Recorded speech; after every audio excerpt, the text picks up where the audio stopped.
I mean, Mega started out as a holistic center for personal growth in 1977 with Stefan Rekshaven and Elizabeth Lesser. And one of the things I always admired about Omega was the marriage of personal growth and I don't know if you call it activism or just the forward look in society. Where we go, which Omega now does a conference. Where we go, where are we going, or where we go from here. Where we go from here.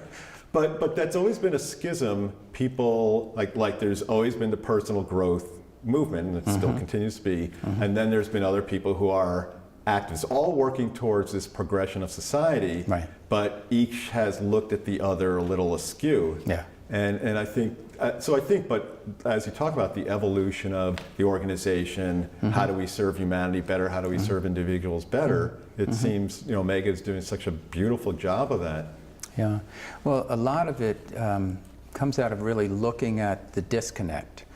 I think more and more the phrase "me to we" has been picked up in the last couple of years.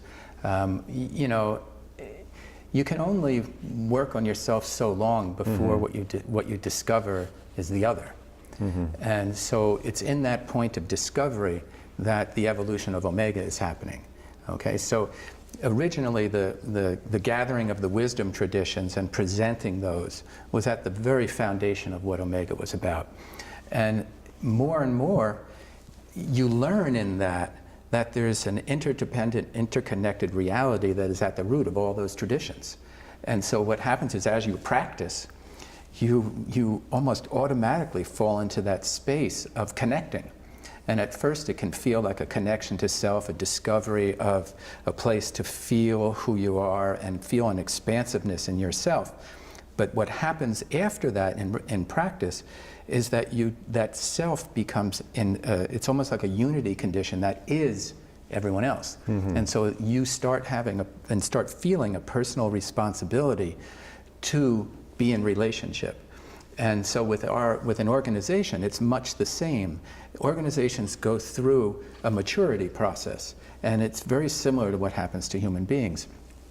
And we discovered in the practice of who we were that here's the natural evolution of Omega going forward.